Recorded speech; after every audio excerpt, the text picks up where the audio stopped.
Well, Kevin's here. I guess I need to go live. Hey, what's up, guys? T Bear here, Hack Shack Studios. And man, I don't really have much. Well, I have a lot to say, but it's not necessarily comic book related. There is a lot of things going on here at the T Bear residence at Hack Shack Studios. Some of it is, well, most of it is moving and packing up and getting the house ready to sell. So if you guys haven't been listening, we are going to sell our California house, and we're fixing it up and putting it on the market, and then we're going to move to Texas. So we have a couple homes in areas that we like in Texas. So that's the plan. So that's taken the majority of my time. I thought it was going to be like a spare time type of endeavor where I would be able to work full time on the comic book stuff, hang out with you guys, live streams, hang out with the other Confiscators, and just have fun doing that. And this thing has become a full-time operation, getting this house ready. Yesterday, we just put in new sod, a new lawn in the back and part of the front. We're doing various painting jobs, replacing and repairing the deck out in the back. There's a ton of stuff. Just a bunch of little things, but enough to take up a lot of time and energy. And to be honest, I don't know how we're going to fare. My wife and I are at our wits' end. Pamela right now man, she works from the time she wakes up to the time she goes to bed, which is usually about 1 o'clock at night. So we have been burning candles at both ends. Mostly we're trying to get this house together. We got new carpeting, just a ton of stuff. And I was really surprised that it took this much time and energy to do that. So it should all work out. I'm hoping. We're going to leave California for Texas. The cost of living is better. The way of life is better, I believe. There's a lot of politics and things that I don't really like and agree with anymore in California. I think the leadership is letting this state down. And it's not just me. It's not just like, oh, well, this is how I feel. I see it. Like when I drive down the street, I see the city that I live in. I've lived here for 28 years, and I see it go down. So, yeah, I can actually, I can see it. Yeah, it's not just, oh, I don't like Democrats or anything like that. Although I don't like Gavin Newsom. I wouldn't say I don't like Democrats, but I don't like Gavin Newsom. I think quite frankly, I think he's an asshole. So, yeah, I don't really have much to talk about. I did want to update you on a few things. So if you guys want to ask me questions or whatever, I was thinking this would be a hangout bullshit. We can just hang out for an hour or so. The main thing is I just wanted to touch base with everybody because I realize I haven't really been that public lately. Some people in Comicsgate are like, Art, you okay? Last week it was you guys. This week it's Comicsgate. So yeah, everything's going good. Just really, really busy with trying to take care of the house. And also we have 2 campaigns that we are fulfilling. So we are finishing up on the Black and White campaign. So I think last I talked to you guys, let me move some stuff around so I have room. Yeah, so we got these in. We got the Black and White variant, Greg Capullo variant virgin covers. So we got these in. Man, these things printed up so nice. So I have, I stayed up late and bagged all these books for you guys. So I have stacks. We have all of our Black and White virgin variants. So we have all these things in-house. They're all signed. Pamela signed them to you guys. So we got, I don't know if you can see it. There's her, well, there's mine, and there's hers right there. So we both signed them, and they're ready to go. Pamela right now is at the post office getting a bunch of books out. So at this point, we have everything for the Black and White Second Chance campaign. So all the books are here. We got the Black and White Vampirilla, which we were waiting for. We got those a week or so ago. So a lot of those went out. And then we got, I think last week, we got the Black and White Virgin variants. So we got those in. So those are going out right now. So the Second Chance is finishing up as far as the fulfillment. We were told that we were supposed to get books, our Chrono Mechanics books today, but the printer did not tell us that we had to call the shipper to schedule for the delivery. So Pamela did that this morning. We should get those books in a couple days. Hopefully it won't take that long. So we should have all the Chrono stuff by the end of the week. So I showed this off the other day, the Chrono Mechanics Work in Progress sketchbook. These things came out so good. I'm real happy with being able to promote the Hack Shack Studios and Hack Shack Studios logo. This studio has been around for 30 years. And so here's some of the artwork. We have Eugene. He's narrating it. I thought this came out real cool, kind of the credits page. So what is it? Sean Ellery put that together for me. Oh, this is a really, I think one of the first mechanic drawings, at least one of the first like finished pieces of artwork. So that was more with animation in mind and toy line, like just really, really basic stuff. So I thought this layout came out pretty cool. So here's one of the early covers, the pencils, and then the finish colors with inks. These colors were done by Liquid Coloring way back in the day. I used to share studio space with those guys. So Aaron hooked this up. There's this was like marketing piece of artwork, and I think they used it for some mock toys. We did like mock toy design for the toy fair, and I think we debuted those in San Diego too. We actually had some toys. I think these were just little ideas for the toys as well. There's little behind the scenes like working on and figuring out planes and how to draw the characters and everything. So this really came out good. I'm really proud of this, the Work in Progress book. You can still order this on the Chrono site. That's these are early Doug images. That's Doug in color. That's before he was the rocker. He was originally just a 20th century slacker that really liked rock and roll. I think he was kind of like an 80s like hair metal guy. But I was thinking it's not crazy original, so I thought let's just make him an actual like rocker. So these are all kinds of different logo designs. This will give you an idea how much goes into just even something like creating logos and stuff like that and patches. So these are all my designs. The Quantum Mechanics, if you can see close enough, that's Richard Starkings. Richard Starkings even in the day helped out. So that's when it was Chrono Mechanics. So over in the corners here, there's a bunch of different versions, and those are all Starkings, Richard Starkings. This one up here, I think this one here is me, the one in black. So, and then I think this one right here, we used it for the patches. So that one actually made the cut. So there were two others. And so, of course, then we have the logo. And I remember talking to Richard Starkings, and he was like, see this logo right here?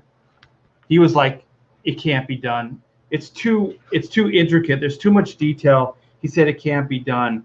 So he didn't even try it. So I did a real crude version of it. And then a friend of mine who did the original black and white logo too in the 90s, he just did this. I sent this, and he put it all together. I think it came out great. So we proved to Richard Starkings that it can be done. So there, Richard, it can be done. Never question me. So let's go to the chat and see what you guys are saying. I hung out a little bit with Richard Friend. He's doing live streams now, so he was on with Kelsey Shannon. So I like both of those guys. And Kelsey's been saying we got to get together, Art, and just talk comic books like in the day and stuff. So I imagine I'll be doing something with Kelsey soon, and then Richard as well. Like we've been talking, behind the scenes. So we're probably going to be hanging out soon. So that'll be fun. Richard's a good guy. I talked to him years ago. We did some panels,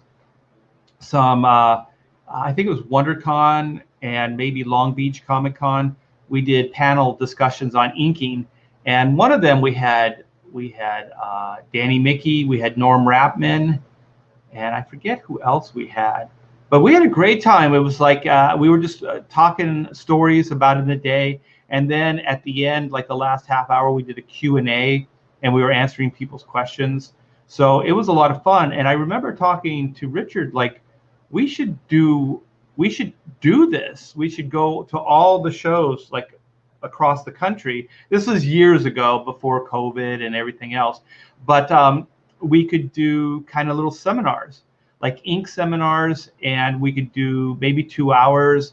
Last hour maybe would be like we could set up like we could talk about overall inking, but then we could set up a like work to do. Like we could have some blue lines, and people could ink for about an hour or so while we're talking. And then the second hour, we could kind of walk around and do some hands-on, tutelage, some teaching there. So he was really excited about doing it. And what I thought was cool about it is we could, every city that we go to, every state, we could get the local inkers that are going to be at that show, and they could come in as well, and they could help teach and stuff like that. So we could have like different celebrity inkers at each one of these seminars. So he was really down with it. And then I remember talking to Jonathan, is it Glapion, about, and I think Richard as well, because I'm friends with Bob Aumann, and he does the oh my gosh, what is it called? The Inkwell Awards, Inkwell Awards. I think I have one here. Yeah. So he runs the Inkwells. So I have a few of these. I think this one was a few years ago for the props. Was it 2011? So so he runs that. I think that's at is it? Oh no, it's not Georgia. I forget where it's at, but they have the award ceremony there. And so I was thinking we could do like an Inkers of the Round, since it's kind of an inker convention, since there's the awards and stuff like that. We could have like an artist alley area, but like put all the tables in around, and then that would be the hub, and that would just be inkers. Like we could really, and then I ran that by Bob, and Bob was like, yeah, we could do that. So then we could celebrate inkers, and then they could have the Inkwell Awards at the same show. So is it Heroes Con? Is it Heroes? It's in the South, I think, southern section.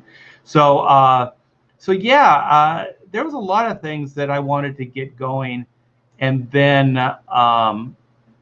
this new indie regime, this new boom thing happened.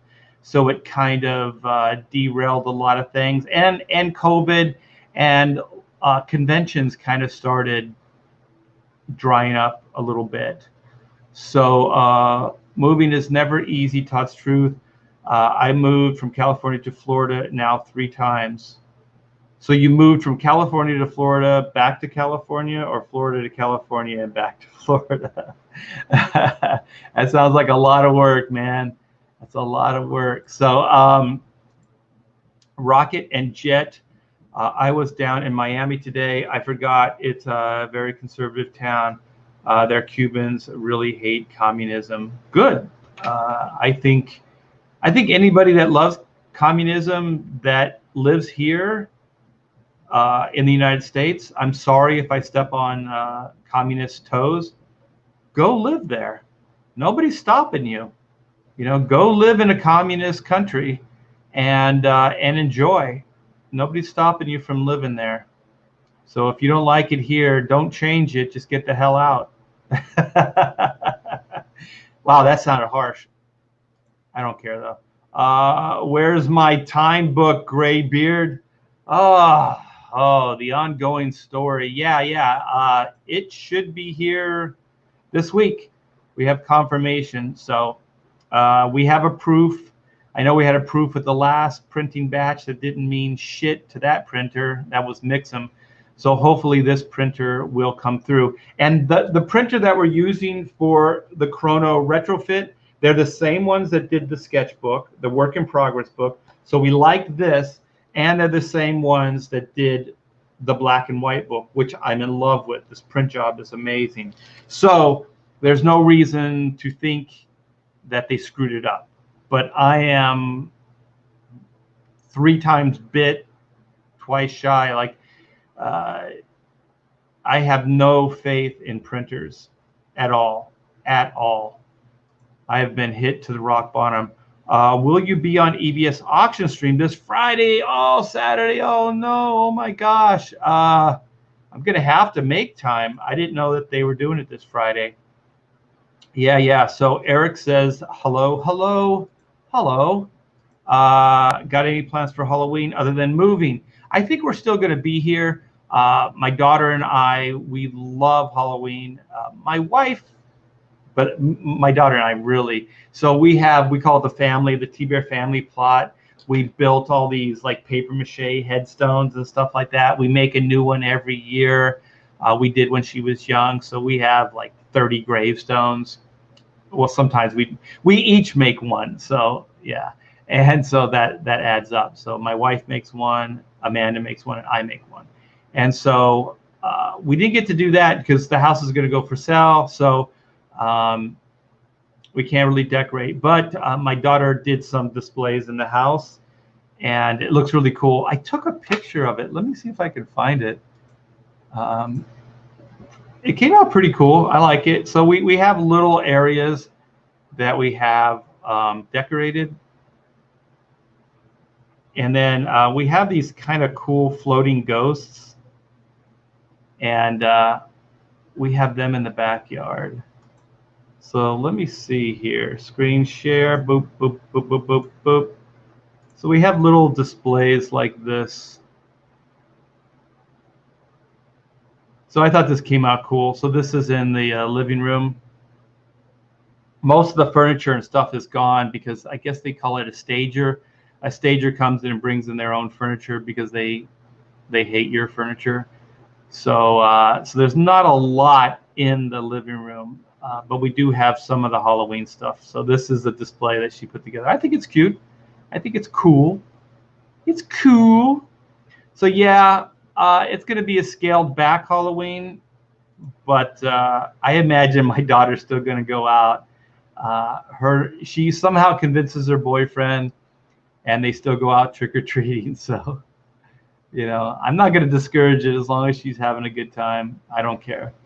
I borrow ideas, only the good ones. Will you be doing an auction on EBS's channel this Friday? Oh, I already read that, I think. Oh, somebody else said it too. Kevin said it. Oh, cool. So, yeah, I love Cuban food, but I hate communism. Yeah, I have my friend, one of my best friends, is married to a beautiful Cuban lady, and I love going over there and eating because it's delicious. Quite frankly, it's really, really good. There's a documentary right here on YouTube, Cultural Marxism, the corporate, what is that? The Corruption of America Explores History of Frankfurt School Communisms, who devised cultural Marxism and political correctness. Yeah, this has been brewing for years. I mean, there was even, what was it? Even like Hollywood and Walt Disney were like fighting the the communists and stuff like that. There was a whole Red Scare in Hollywood when there was actually some pushback. There were conservatives and progressives in Hollywood, and of course, anybody that was conservative was labeled, hateful. Even then, like Walt Disney, they tried to discredit him, saying that he was hateful and whatever, and paranoid. I think they were trying to say that he was paranoid and stuff like that. But there is definitely like a weird underlying communist or socialist kind of vibe. And I think in our day and age, like right now, contemporarily speaking, they wear it on their sleeves. They don't even try to hide it anymore. Like you have politicians saying democratic socialism, like that makes it any better. Like, no. I mean, you have a ex-president that said fundamental hope and change, which was kind of shifting over to like more Marxism. So, yeah, I just think if you don't like the country, you really don't. I know there's problems. There's always going to be problems. Our forefathers, knew that. The Constitution is built as a living document. Things can be changed. They can be amended. But they shouldn't be bullied and forced, which is what they're trying to do now. So, and if you don't like it here, quite frankly, I know this is the stereotype, or like cliche, but if you don't like it here, then just go where it suits your needs. Like if you sincerely don't like where you live, then why are you here? Like there are people that genuinely love it here. Me, I'm one. And I don't like it in California. So you know what I'm doing? I'm moving to Texas. So you can move. If you don't like living somewhere, you can move. You shouldn't force people to change to your points of view, especially when it's so contradictory to what the country was founded on and what it's based on. So that's too much. So we can change things. We can work for betterment and things that are more equitable and fair. But we shouldn't change fundamentally, like the Constitution and our belief systems. If you support the system and you don't corrupt it and you don't bastardize it, it's a pretty good system. The problem is a lot of people have done that.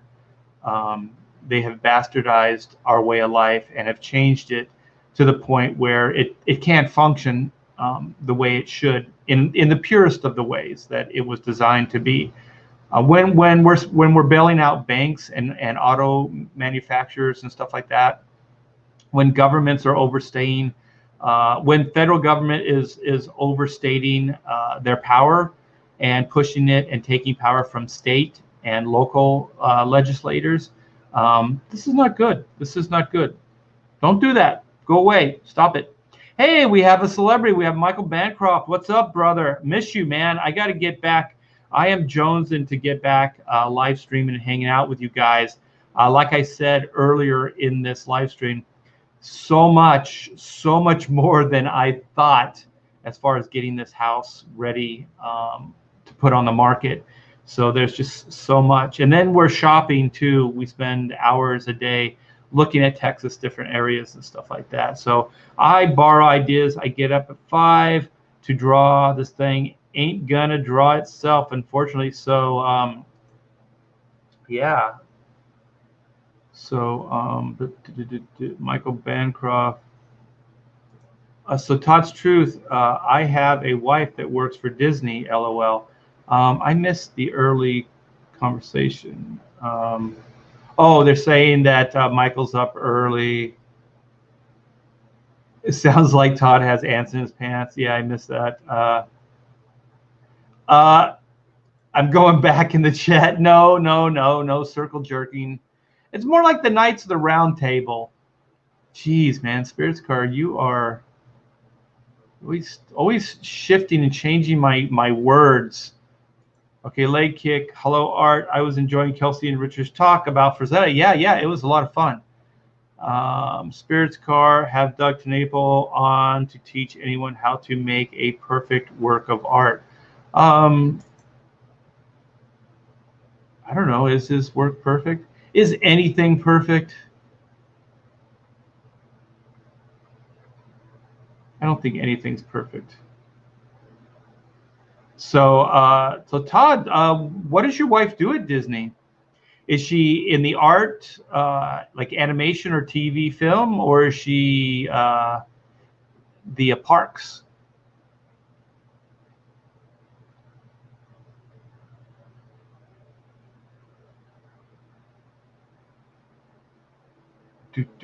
Yeah, I'm going through the chat here.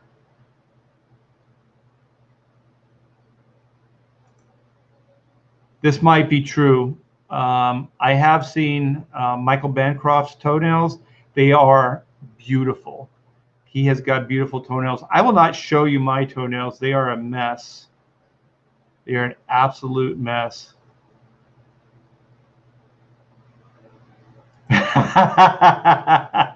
It is getting lunchtime, Oni64, so I am getting a little hungry.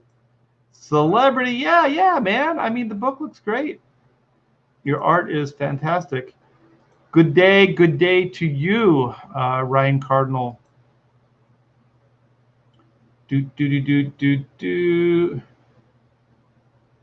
Yeah, I've never had any Cuban food that I didn't like. Tortas. Art is moving. Yes.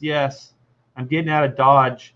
It'll probably be the end of the year, I imagine. We were thinking we'd be able to get this all taken care of sooner, but it's not feasible, because I also wanted to get the Black and White Volume 2 campaign up before the end of the year. So that was the plan, to launch it in the fall. And I do have a preview, guys. I want to show you so much, because I had all this energy kind of built for the campaign, and I was anticipating showing stuff off. So I do have a little piece of artwork that I'm going to show you for the the Volume 2 campaign. So I was reading Kevin. The new Black and White cover is perfect. Have you seen it? Oh, this cover. Yeah, because I have showed some people. Yeah, I'm moving to Texas. Yeah, I did show some people. I showed Thunder Buns, and I guess I can say it. The cover is going to be colored by Stefani Rene. So I've been talking to him, and he is going to put his beautiful colors over. And it's so funny, because he and I worked with each other, God, 10, 15 years ago on a Corona Mechanics project. So he did the interior color for the book. So that's it's a small world, man. It is a small world. So he has a campaign going right now. I'm blanking on the name. It's the character's name. He's a wizard, like a wizard for hire. So if anybody in the chat could help out, that would be cool. I'm clipping that toenail comment for future use. I could show you my toenails, but everybody would start puking for sure. Yes, Stefani is amazing.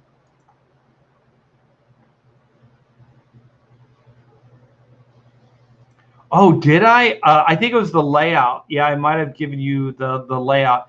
It's done, you guys. The cover is done.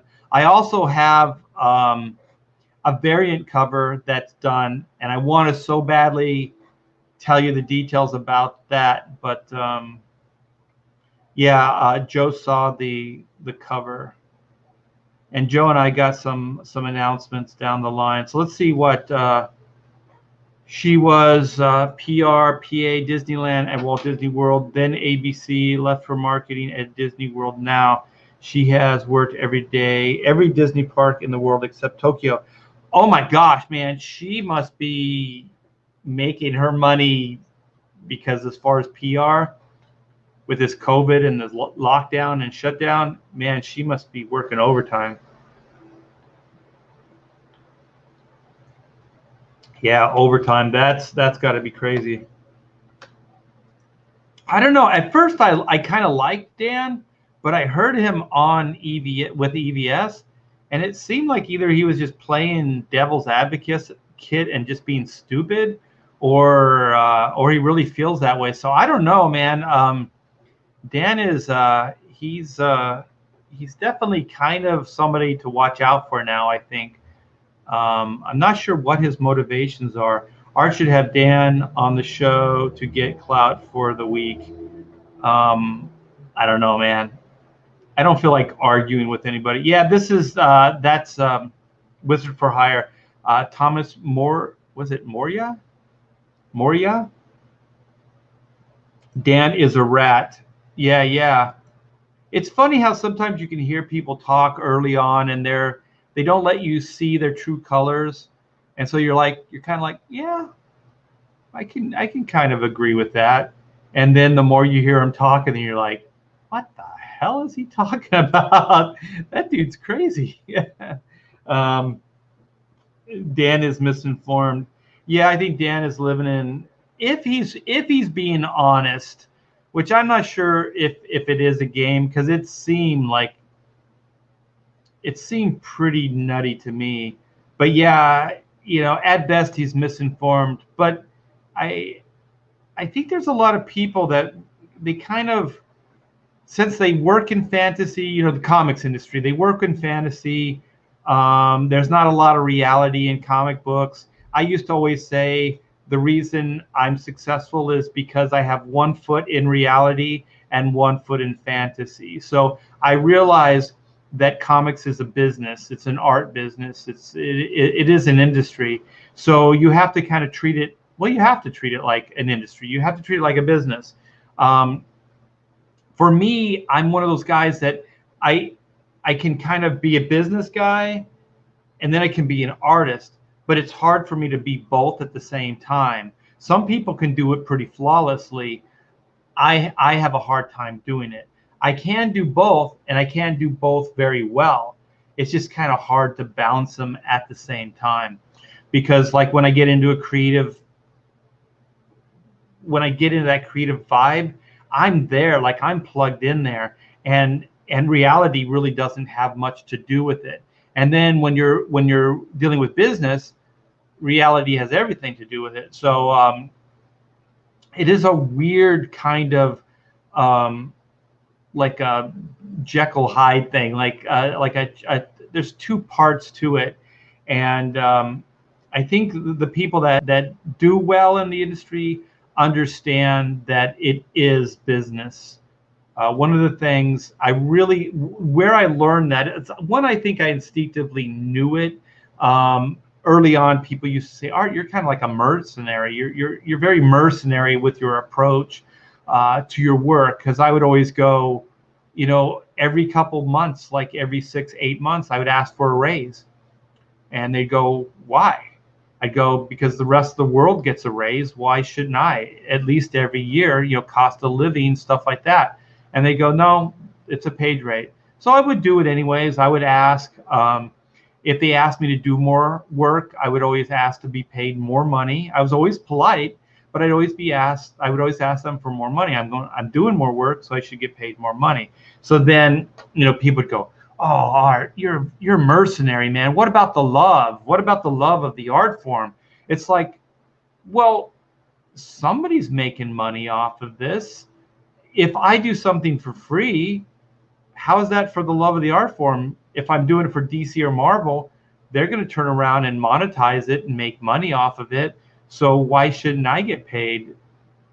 So it is. I'll tell you right now, I got enough distance from Marvel, DC that I'm not saying I would never go back, but hopefully, we can keep Comicsgate going and we can keep the support happening. Is that they exploit people. Pure and simple, man. They exploit people.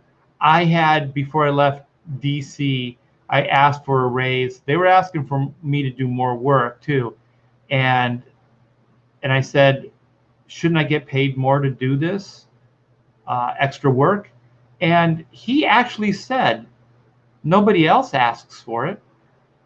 Nobody else, they all did it. So when I asked other people to blue line print, to get a scanner, to format the artwork and do all that stuff that used to be production, which by the way, production were paid for that work. They were in-house production. It was a job description and they did it and got paid.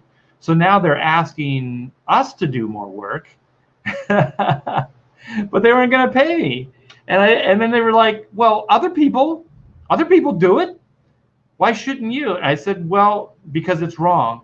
You're asking me to do more work, so you should pay me. So they actually did. And you know what I did? I went to all my freelance buddies and I told them, I said, you should get paid too. You know, like in this industry, everybody says, don't tell anybody how much you make.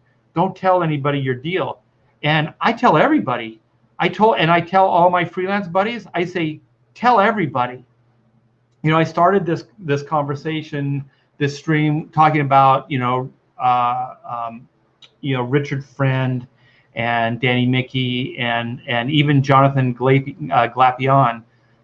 And we started talking and we started sharing page rates.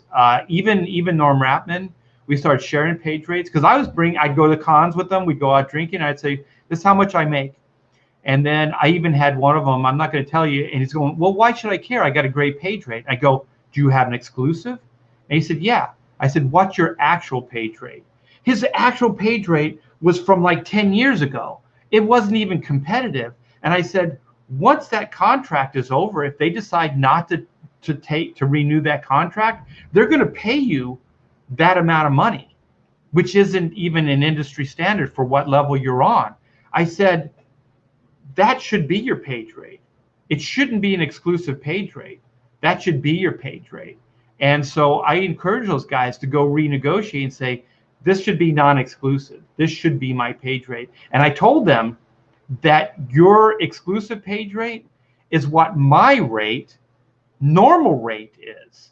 So I say start talking to people, share these things. The companies don't want people to talk. They want everybody to be silent because they don't want people to know what other people are being paid. But even before I left DC, I was already doing this. I wanted to, not an inker union. We were talking, I think Jonathan and Bob Ahman, I think the guy that runs the Inkwell Awards and stuff like that. We were talking about not unionizing. I forget what the word for it is. It's just kind of a group where we just kind of meet, we talk, we share ideas, but it's not just just hanging out. It's a little bit more. It's not as casual. And so, wait, we got another celebrity in the house. So hey, Ethan, I don't love the art form more than I love my family. Yeah, indeed. This is good. We're getting some insight here. The industry relies on exploiting creative people. It really does. It does. I know this isn't popular. We're not supposed to talk like this, but is that a Subway sandwich? Yes. Look at what my lovely wife brought. So I will be eating that relatively soon. So did you get back from the post office? Yes. Yeah, so everybody's thanking you for getting books out. We're going to make another trip today. I showed them, this thing came out so good, didn't it? Yeah, it did. Yeah. So we got Ethan in the chat. You want to say hi to Ethan? Hi, Pamela? Ethan. How are you? How's the family?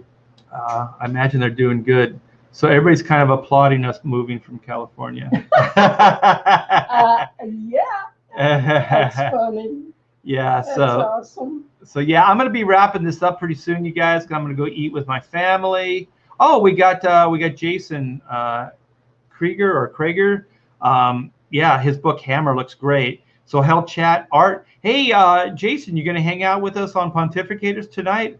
I think we're gonna have some celebrities come in and hang out with us tonight, and hang out and pontificate for a couple hours. RT Bear bullying the big publishers, spoiling their good name, and exploiting tisk, tisk, tisk. Yeah, I would like to help anybody going on. I'll tell you, of all people, it was Joe Rubenstein that told me early on, and I'll always be thankful for this. He told me how much he made. This is like my first year in comics. He told me also that if you ink on unlettered, unbordered pages, which in the day, it would go writing, penciling, lettering, because it was on the board. So the letter would hand ink right on the board, the lettering and the balloons and everything. And then we would ink after the letterer. So that our ink rate was that. And so sometimes because of speed, you would get pages that weren't lettered. So if they weren't lettered and bordered, which was the letterer's job, they would deduct X amount of money from the letterer because the borders were being done by us. So they would deduct the border price, and then they would pay us more money to do it on the board because we were inking more. Because where all the balloons were, we didn't have to ink those. So now that the balloons and stuff aren't there, we have to ink there. So the industry used to try to be fair. I think it was $5 extra a page to ink if it wasn't ballooned up, if the board was not lettered. And then we got like $2 or $3 to put the border panels on the page. So it was like $8 or something like that. And $8 extra a page was a big deal. And so, the industry, when they asked you to do more, they compensated you. But the modern way of doing comics, holy shit, man, they exploit you. Ethan was right. I mean, it's just to be bold, they do. They exploit. So if you guys know anybody, we're all brothers, man. We got to look after each other. We got to have each other's back. The industry is the industry, and they will take you as far as they feel that they can, and they will exploit you as far as they can. So, oh, I'll see you tonight. Very cool. Very cool, man.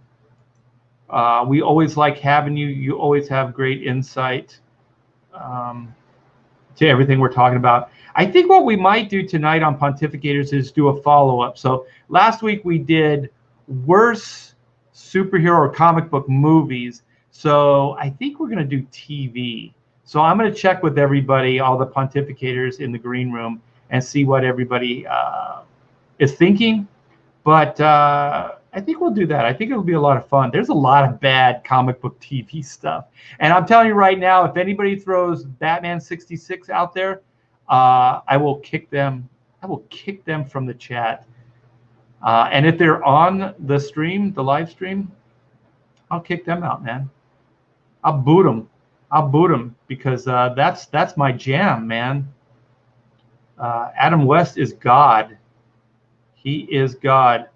Yeah, Joe's a good guy. Like he's a little gruff, and people think he's kind of a, I don't know, a little rude, crude, whatever. But I like Joe. Joe Rubenstein is one of my favorite inkers and a great guy. Yes, indeedy do. Yeah, I like Joe as well. And Joe just says shit, man. He doesn't care. I like that. Oh, okay. So you're gonna do good on the show tonight. What is it? Crap art is spiraling. All right. Well, you know what I'm gonna do is I'm gonna show you a little bit of a preview of the black and white cover, which will be the main cover for Volume 2. I wish I could show more. I do have stuff here, but I don't really want to. I want to create synergy, as Hollywood says, and I want to start showing things when I can build up to the campaign, or at least to build up to a pre-launch sign-up page, which I don't even feel confident doing that yet, just because this move and getting the house ready for the move is a lot more time and effort than I even imagined. So, worst comic book. Oh, good. We have Jason and we have Joe. And you know what? But Michael, you should come in, man. You're in the chat. You should come in and hang out with us, Michael Bancroft, because I love your insight as well. So let's do this, and then I can go eat my sandwich and hang out with my family. All right. So screen share. Boop, boop, boop. Click this. Click that. Share this. Go here. So I don't know if you can see this whole thing. I'm trying something different. So this is screen in screen. So I figured out how to minimize things. So this is part of the cover. So I blew it up. So this is Whitney Sung, aka White. So this is her looking cute and badass. Look at the ink work. I'm sorry, you guys. When I nail it, I love it. And you usually don't get to see just like ink work, you know, especially blown up to this size. This is bigger than the original. So this is quite big. And I usually scan it around 400 DPI. So let me see. So you can really get in. So I think if I go any bigger, it'll start distorting. But you can see the bloop. I'm kind of like minimizing the bloop so I can be more stylized with it. But there's kind of like, you can see some of the thicker bloopier lines here, especially in the hair. You can see it. You can see it at the base of the nose. But that's kind of a style I do. Like the corner of her mouth, you can see a little bloop area. So that's what the industry has nicknamed the bloop. So that was, I guess that's my contribution to the industry. A nice bloopy, thick to thin. Dan Jurgens used to say it looks liquidy. He said you ink like liquid, like water. So like a little, you know how like if the faucet is dripping, there's that little bloop on the end. So I think that's what he meant. So this is really big. This is probably, you know, 100 times bigger than the original size, but it holds up pretty good. So I'm going to knock it down one more. And so this is it, you guys. This is all you're going to get. So there's Reed Blackett, aka Black. I thought this face, I'm sorry, you guys. I don't want to sound egotistical, but I thought this face came out great. There's times like you're trying to nail it. You know, you're trying to capture what the character looks like and what you want them to look like in your head. And I think I nailed it, man. I hope I don't look back at this in 6 months and go, you know, what was I thinking? Because that's usually what happens. But I really like the way this face came out. I thought proportions, I got it down. I've been trying to get the hairstyle to work. I think I got that. The costume, the helmet, I think works on the face really well. So yeah, I'm real happy with this, you guys. And like I said, Stefani Renee is coloring it right now, and I can't wait to show that off. But this cover, I'm real proud of it. I can't wait to be able to show the whole thing off to you guys, and get this campaign, the Volume 2 campaign, going, because holy shit, man, it feels like it's been forever, and I want to get this book into your hands and complete the story of these two kids, these two wacky kids. So yeah. So if you guys know anybody that's a Black and White fan or a fan of mine, please tweet this out, because tell them at the end of the live stream they're going to get a little bit of a Black and White preview. So yeah, this is the cover, you guys. There's a lot more to this cover, but I thought I would just give you a little bit of a highlight. So I hope you like it. I had a blast drawing it. I'm very, very proud of this. The story's coming along amazingly well. I'm really happy with it. I'm going to be announcing more of that as we go. So yeah, it's all good, and we should be fulfilling the Chrono campaign soon. My wife says never give a date. I'm learning the hard way, so I'm just going to say soon. And I'll do a live stream, you guys. As soon as we get those books, I'll do a impromptu live stream, because I'm going to be so happy. I'm going to be so happy. Art's Cold Cut combo is getting warm. Yeah. Be like water, ink like water. Bruce Lee. Yeah, I always like that. It's weird because Bruce Lee is one of those guys that can talk like all pretentious and all like become the Rock, become the whatever, and it sounds really cool and it doesn't sound pretentious. Maybe because he could kick your ass, like he's a fighter. So if it was anybody else, like if they talk like that, you'd think they were kind of a little soft, I guess. The full cover is a banger. Hope I'm around when Art does the big reveal. Oh, you will be. And Joe's seen it. So Joe's seen the full cover, so he knows. Oh, Jim says, I just watched your video on Lou Ferrigno. Can't you just have a look-alike who gets left stranded every chance you get? LOL. I do have a look-alike story. I can tell you real quick. And it was a weird. It was a free comic book day. I was working at Marvel Comics. I was working on the Ultimate Comics, the Ultimate line of comics. And I think the Ultimate comic free giveaway was X-Men #1 that I did with Adam Kubert, and I think, was it Bendis or was Mark Millar? I can't remember. I think it was Mark. And so, anyways, I get a call from Ralph, and Ralph, it was early in the morning for them. It was early for me, and Ralph says, I had to call you, man. Something's really strange happened. And I said, what? He said, based on the fact that you're picking up the phone, this can't be true.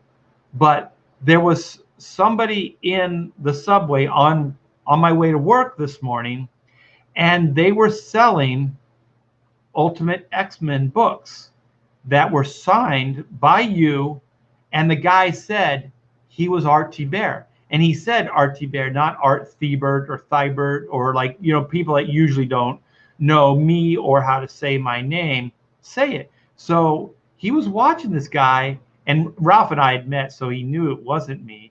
But he was like, it's really weird. Like there was a guy I go, was he selling them for a higher price because they were signed? He said no, he was selling for a couple bucks, and he had a stack of them.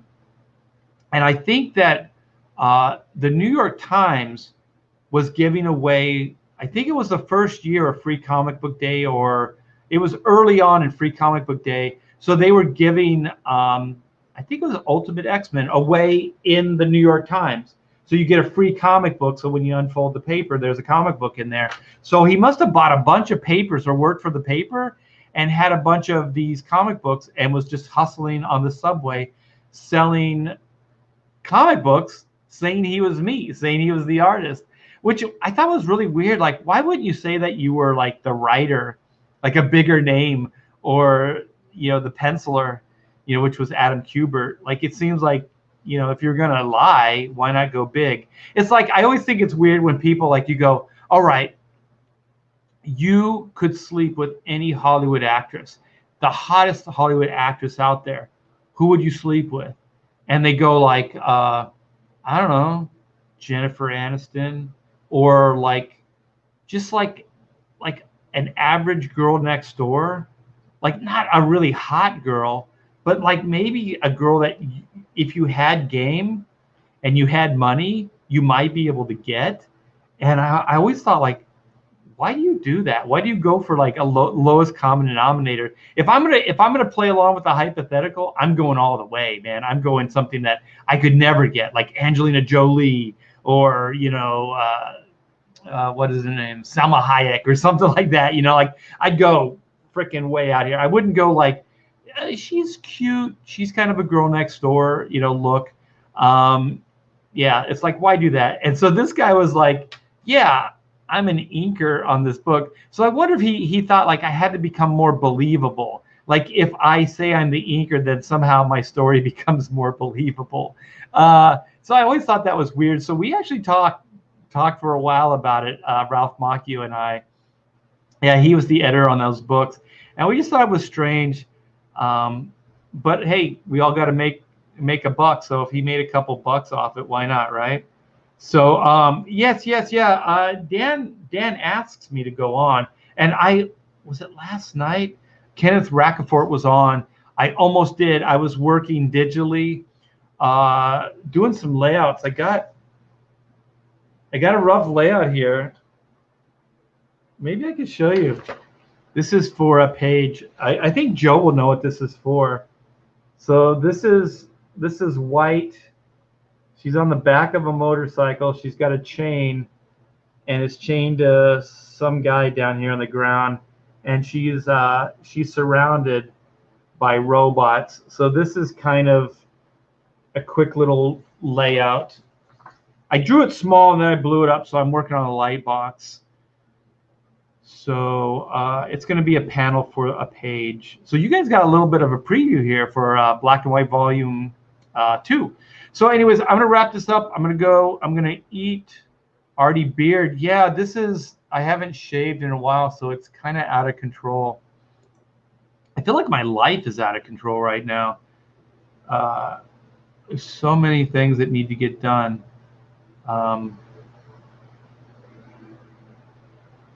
Really? Wow. Yeah, why would you do that? I think, he fetishizes the girl next door, Ginger Marianne, any day of the week for me. Yeah, I think those women are extraordinary. I don't think those are girl next door. Like even Marianne, who would kind of fit that, but she kind of has a Baba Boom body. You know what I mean? So, yeah. I mean, Raquel Welch, if we're going in the day, like hell, man. What is it? Anne Margaret? There's some freaking hotties. If we're going retro, we should do a game and see, and then set the parameters. Like, would it be past, present, future, or would it be only contemporary women? Ooh, new name in the chat. Will we be able to get Volume 1 with Volume 2 campaign? We have been going over our stock, and I thought we had an extra box of Volume 1. The standard copy, I have it somewhere around here. This version here. Let me see. So I thought we had 2 cases, actually, one in the house and one in. So this is the original standard book. So I think we have 2 cases. I'm hoping we do, because those are the cases that I would like to put up for the second campaign. So for Volume 2, we will have a tier where you can get the original book plus the new book. So that's kind of, because we realize there's going to be a lot of people, entry-level people, and I want you guys to get the full story. It might be a reprint. It depends, because I'm thinking we might only have 6 books. So we might be able to do like what we did with the Second Chance, where we sold out of the original, because this is not the original Greg Capullo printing. This is a Virgin. So this is like a second printing of the same book.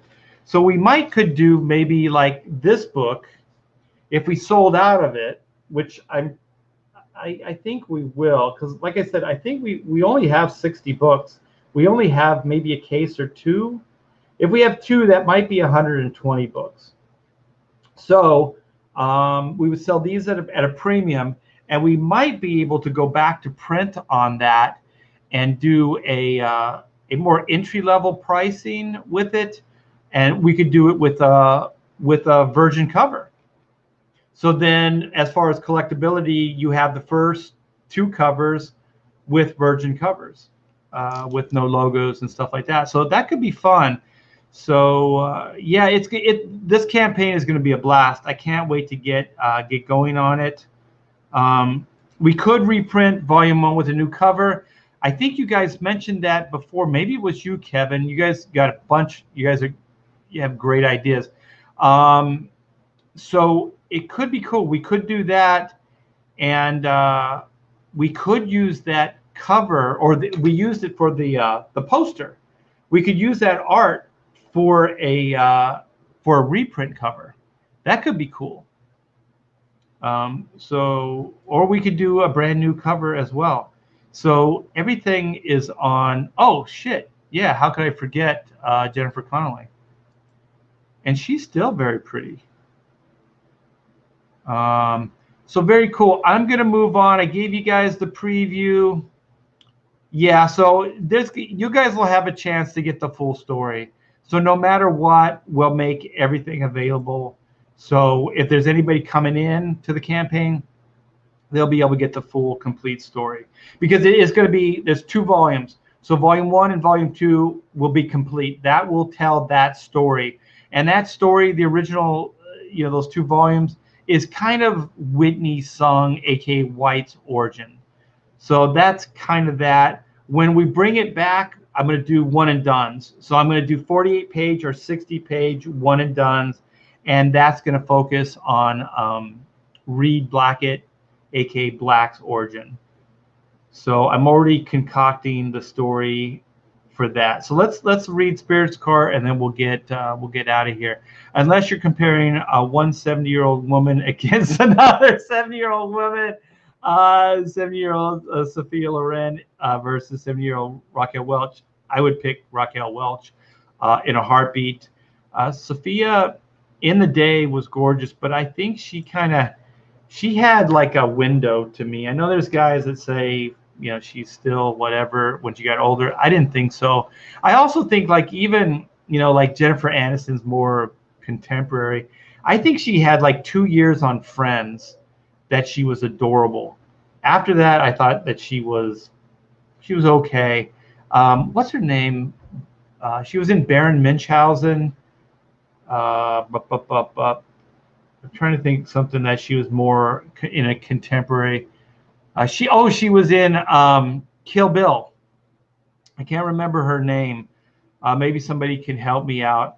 When she was in Baron Munchausen, I think she was in The Clamshell. Gorgeous, man. That movie, she was adorable. And but after that, man, I didn't think she was that good. Uma Thurman, yeah, Uma. And then I'm sorry, yeah. And so then the other one that did that was what's her name in The Mask, the Jim Carrey version. She was, yeah. Daryl Hannah was cute too when she was young. She kind of got a little weird, but there was a small window for some of these actresses.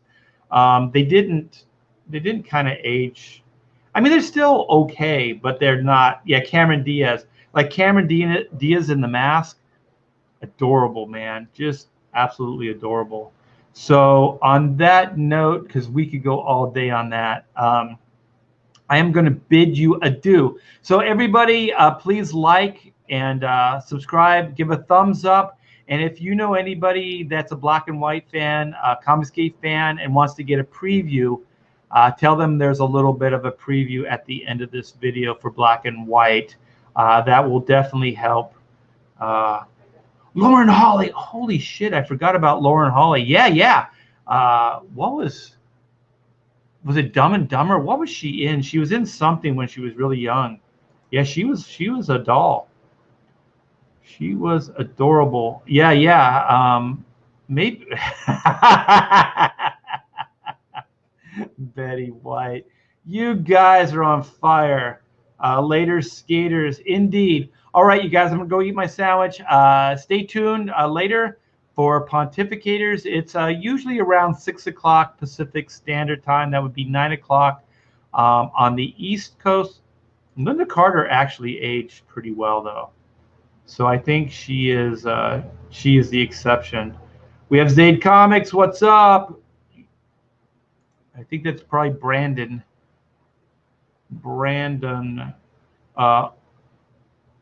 All right, you guys. All right, man. So you guys take care, and I'll see you later tonight.